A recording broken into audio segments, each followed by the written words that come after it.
Johannesburg and its surrounds have been hit by severe water cuts. Water interruptions have been happening for years, but they have been scaled up dramatically in recent weeks. The deteriorating situation recently forced the Minister of Water and Sanitation, Senzo Mchunu, to intervene. On the 27th of September, he announced a new initiative, a water shifting. But is this the solution to the city's water woes? To discuss this, we are now joined via Teams by Professor Anthony Turton from the University of the Free State Centre for Environmental Management. Professor Turton, thank you so much for your time this afternoon. So we obviously heard last week or so from the Johannesburg Rand Water that they will be shifting water from one system to another. Can you explain this water shifting and what it means, particularly for our ailing infrastructure? Yes, good afternoon to you and the listeners. I try very hard to be objective in my analysis, and I try to be supportive of all of the role players that are managing a very, very difficult problem. But I personally, as a professional, fail to understand how we're going to solve the problem by shifting water from one water tower or one reservoir to another. So to me, water shifting is an inappropriate solution to a misdiagnosed problem. And I wish I could be more positive than that, but it's very difficult to be positive because I simply cannot understand it.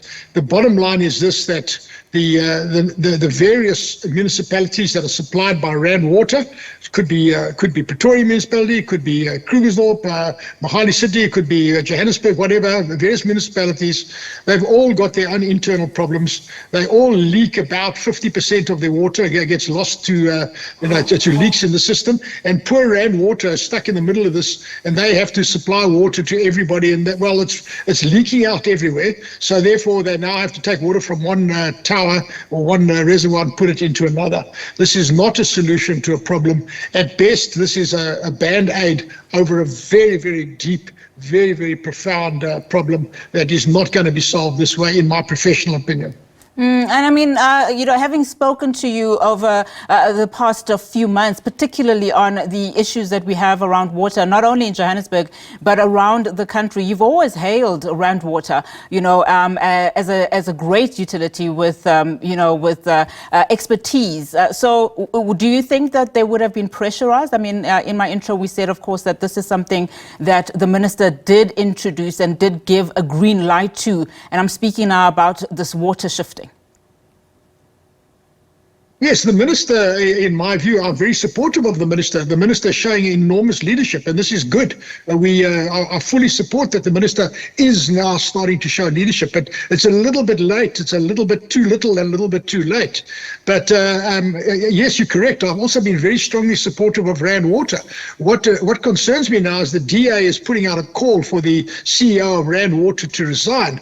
Now, this strikes me as not being a very well thought through thing, because I think all that's happening there is that the DA is shifting responsibility because they used to run the city at one point in time. I don't know who runs it now. I don't know if anyone knows who runs the city at the moment.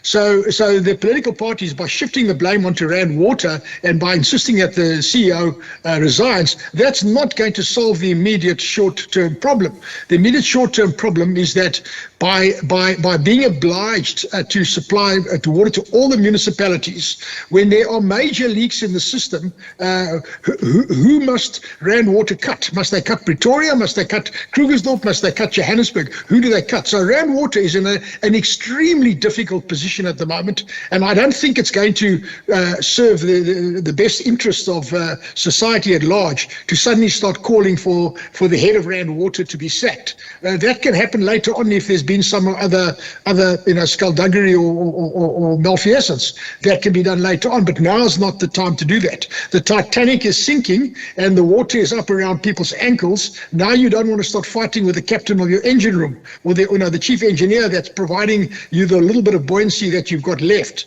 So we really have to focus on the problem at hand, and the problem at hand is not shifting water from one tank to another. All that does is that placates some of the angry people some of the time, but the people are angry. And of course, in the background, the companies that employ people, those companies are now unable to employ people, because how can you employ people when you can't guarantee that you're going to have water to run your business? So in other words, it's not just a human issue, it's a national economic development issue, and of course it's ultimately a national security issue, because this all will eventually feed into social unrest and angry people. That's what's going to happen. And you're already starting to see that, Prof.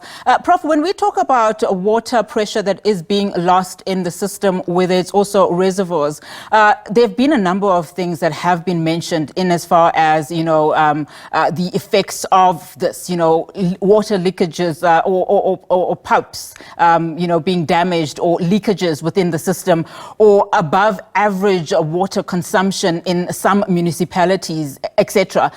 What then, in terms of just mitigating some of the problems that you've just talked about now and alluded to, what then should be the starting point for not only Rand Water, but all those that play a significant role in this, municipalities included?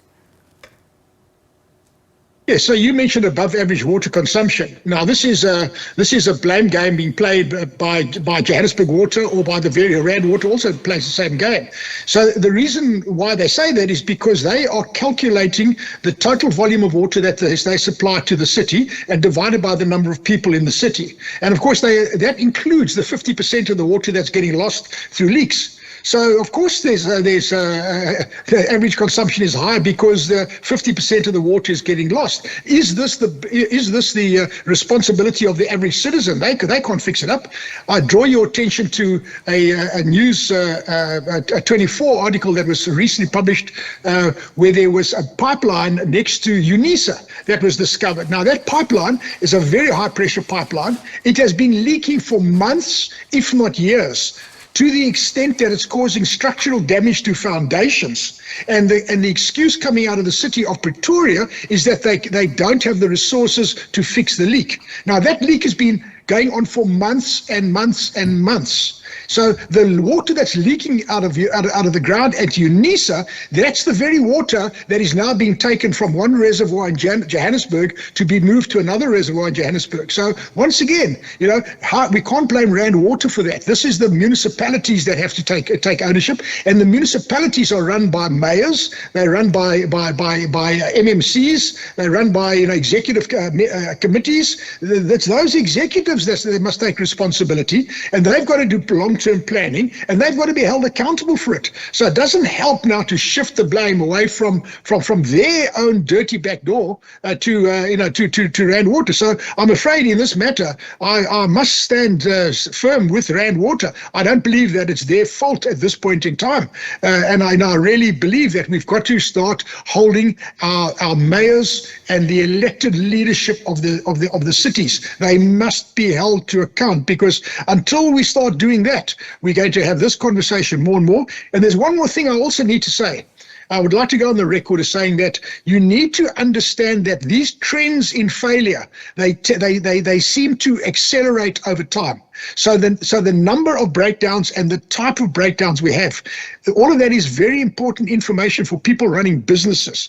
If you're running a factory and you don't know how many breakdowns are happening or what the trend is, you need data to start making trends analyses, because those trends analyses ultimately will inform your decision about how to mitigate this problem and how to stay in business over time.